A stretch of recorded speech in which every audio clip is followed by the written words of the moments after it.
नहीं जी, आज हमने एक न्यू स्टाइल में आप समझ लें कि इसका वीडियो का आगाज़ किया है। तो आज एक ट्रेनिंग सेशन था, बेसिकली कंसल्टेंसी के एक प्रोजेक्ट का एक पार्ट था।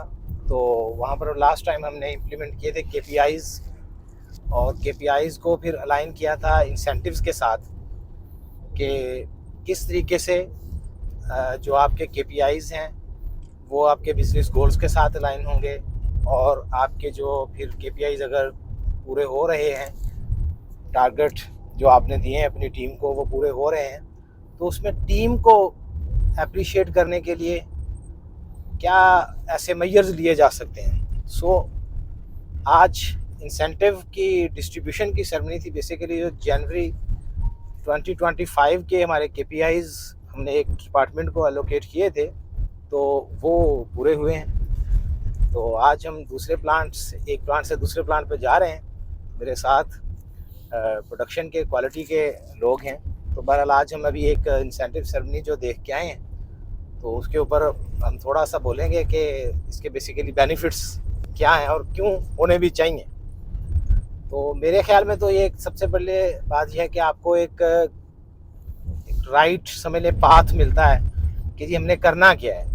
आपको जब केपीआई अलॉट हो जाते हैं तो आपके पास एक ट्रैकिंग आ जाती है, अपने लाइन मिल जाती है कि हमने किस लाइन पर चलना है, हमने क्या काम करने हैं, और हमारी परफॉर्मेंस को गेज किया जा सकता है। बिल्कुल। क्योंकि आप जितने मर्जी अच्छे परफॉर्मर हों, बट अगर आपको किसी तरीके से गेज ना किया जा सके तो एक एम्प्लॉय की जो एप्रिसिएशन समझते हैं या उसका मोराल है वो उतना हाई नहीं होता। बट जब उसके साथ आप एक लिंक करते हैं चीज़ों को, तो उसके साथ साथ वो फिर उनका एक मोराल जो है वो हाई रहता है। और इसमें जो दूसरा मेरे ख्याल में पॉइंट है वो ये है कि एम्प्लॉय की इंगेजमेंट जो है वो भी काफ़ी ज़्यादा बढ़ जाती है, क्योंकि ऐसे आपको अलाइनमेंट जब आपके गोल्स हो, आपके केपीआई सामने होंगे, तो आप डेफिनेटली उसके ऊपर काम करना उतना ज़्यादा ज़रूरी समझते हैं। तो आपकी जितनी भी इंगेजमेंट होगी वो भी आपको अल्टीमेटली किसी ना किसी ऑर्गेनाइजेशन को ही फ़ायदा देती है। चंद एग्जैक्टली। एक कमाल भाई मैं बताता हूँ अभी पहले। जी जी। तो मेरे ख्याल में job satisfaction level definitely increase हो जाएगा डेफिनेटली सर। जब आपके केपीआईज़ मीट हो रहे हों, या आपको केपीआईज़ यानी आपको जब आप जॉब पे आएँ, आप जब अपने ऑफिस आएँ, तो एटलीस्ट आपको पता होगा आपने करना क्या है। करना क्या है। तो इसके साथ साथ आपका जो जॉब सेटिस्फेक्शन लेवल है ये भी इन्हांस हो जाता है। और अगर हम एचआर की बात करें, एचआर के पॉइंट ऑफ व्यू से, या प्रोडक्शन के पॉइंट ऑफ व्यू से भी, या किसी भी डिपार्टमेंट के पॉइंट ऑफ व्यू से, तो डेफिनेटली आपकी जो हाई रिटेंशन रेट है, वो रिटेंशन रेट जो है वो हाई हो जाएगा। हो कोई भी जाएगा। एम्प्लॉय आपको छोड़ के जाना इतना आसान नहीं होगा, नहीं होगा। क्योंकि उसकी परफॉर्मेंस गेज हो रही है। उसके सारे के सारे जो केपीआईज है अगर वो मिल रहे हैं तो उसको एक इंसेंटिव भी मिल रहा है उसके अकॉर्डिंगली। बिल्कुल सो ऐसे। ये चंद एक पॉइंट जो थे मेरे जहन में आए। तो अब आप कुछ ऐड करना जी चाहें तो। अस्सलाम वालेकुम। जी बिल्कुल सही कह रहे हैं सर आप। ऐसे ही है जैसे कि आप देख लें कि आज जिस तरह पूरा महीना लगा के लड़कों ने अपना काम वगैरह किया, वो चीज़ नज़र आई सामने। मतलब कि उनकी जो जो कुछ उन्होंने पूरा मंथ में काम वगैरह किया वो सब गेज हुआ। उसके मुताबिक फिर वो जो कह लें कि मेरिट पे थे उनमें फिर प्राइस डिस्ट्रीब्यूशन भी हुई। उससे क्या होता है, कस्टमर की लॉयल्टी बढ़ती है। वो सबसे बड़ी बात ये होती है कि आप जो कुछ कर रहे हैं ना वो चीज़ मैयर हो रही है, वो सबके सामने आ रही है। ये सबसे बड़ी चीज़ होती है। उसे पता लगता है कि सुबह सुबह काम आते हैं ऑफिस तो आप पता होगा आपने करना क्या है। आप मतलब कि आपको डायरेक्शन मिलती है। और उसके बाद ये है कि आपको भी पता होता है कि जो मैं करूँगा, जो चीज़ करूँगा वो नज़र आएगी। ठीक है, क्योंकि वो एक एक होती है वर्बली, एक होता है कि आप जो कर रहे हो आप उस चीज़ को मेजर कर रहे हो। और सबसे बड़ी बात है वो आपके ऊपर मैनेजमेंट तक जा रही है चीज़। उनको पता चल रहा है कि जी अब ये डिपार्टमेंट है, ये बंदा है, इस तरह काम कर रहा है। उसके बाद ये उसके प्राइस वगैरह जो होते हैं हम डिस्ट्रीब्यूट करते हैं, उससे ये होता है कि कस्टमर जो है हमारा जो वर्कर है उसके अंदर भी एक काम करने की वो पैदा होती है कि नहीं जी मैं करूँगा तो मुझे मिलेगा, एक एक्स्ट्रा चीज़ मिलेगी ना। सैलरी तो आ रहा है, महीने बाद लेकर जा रहा है वो, ठीक है। उससे हुआ कि जी मैं अगर इसको किस तरह बेहतर कर सकता हूँ, अपने पैसे मैं और कैसे कमा सकता हूँ, वो इस तरह ही कमा सकता हूँ कि अपने काम को थोड़ा सा और बेहतर करूँ, उससे मुझे उसके ऊपर कोई प्राइज़ वगैरह मिलेगा। जी ये जी चीज़। जी जी, बिल्कुल बिल्कुल बिल्कुल। और बल्कि अभी मेरे जहन में एक जो अगली बात आ रही थी वो ये था कि जिस तरह एक अवार्ड हमने दिया है कि बेस्ट जो मशवरा देने वाला है ना, जी जी। उसको दिया है। तो वो आपकी जो इनोवेशन आती है ना, इनोवेटिव आइडियाज़ वो भी जनरेट होते हैं। हर एक को पता है कि मैंने कोई अच्छा आइडियाज़ दिया, समझिए कि लाइक ए काइजन टाइप ये एक एक्टिविटी थी, बट दैट थी। Was a very good. और बड़ा अच्छे तरीके से No doubt, sir. माशाल्लाह, मतलब पहला मंथ हमारा स्टार्ट ऐसी है। हुआ है ये इस ऑर्गेनाइजेशन के सर वो साथ। इससे से मुझे आपकी एक बात याद आ गई, वो तो वहां पर बकायदा एक बॉक्स बना हुआ था जिसके अंदर हर बंदा अपने आइडियाज वगैरह जो है वो उसमें पुट करके जाता था, फिर जो उसको देखा भी जाता था, फिर उसके मुताबिक जो बेस्ट होता था उसको इम्प्लीमेंट भी होता था फिर।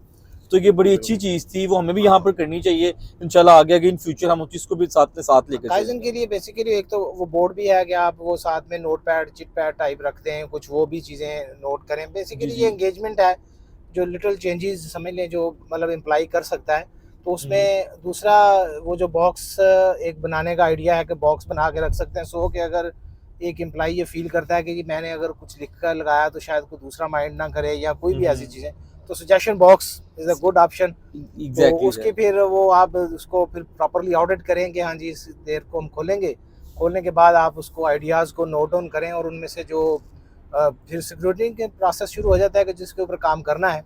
बिल्कुल तो ऐसी है। एक तो इनोवेटिव आइडियाज़ भी है। अल्टीमेटली जो ऑर्गेनाइजेशन के पॉइंट ऑफ व्यू से अगर हम बात करें तो कॉस्ट एफिशिएंसी भी इसके अंदर आएगी कि आपकी कॉस्ट जो है वो भी रिड्यूस होना शुरू हो जाएगी, बिकॉज आप किसी ना किसी KPIs डेफिनेटली आपके बिजनेस गोल्स के साथ अलाइन होंगे, तो वो उसमें एक ना एक कॉस्ट लीडरशिप या कॉस्ट एक्सीलेंस का गोल भी होता ही है। ऐसी है तो मेरे ख्याल में ये एक टीम वर्क को भी डेवलप करता है कि when we are setting some KPIs कि जी अब हम ये KPIs को अचीव करना है, तो हमारी सारी की सारी जो टीम की एनर्जी है वो सारी उधर लग जाती है कि जी how can we implement that changes, और कैसे हम इसको कॉप अप कर सकते हैं, कैसे हम इसको पकड़ सकते हैं। तो इसके अलावा कुछ बिल्कुल सर, ये देखिए ना कि इसको देखा जाए तो ये हमारे बिल्कुल एंड तक इफेक्ट करती है।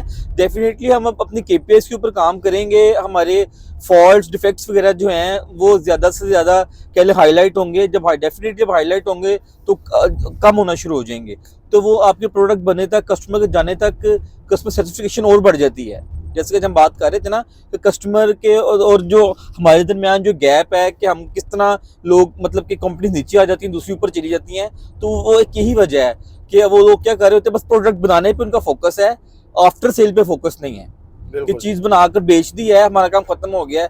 हमारा काम खत्म नहीं हुआ। हमारा काम है अपनी क्वालिटी को फाइन करना है ज़्यादा से ज़्यादा।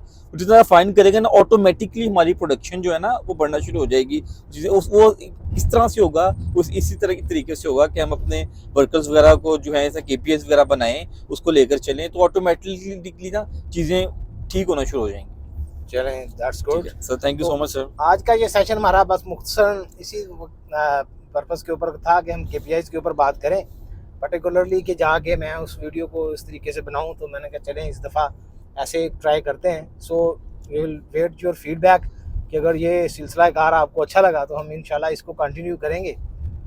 तो thank you for watching, to subscribe and press the bell icon so you can get the updated videos at earliest.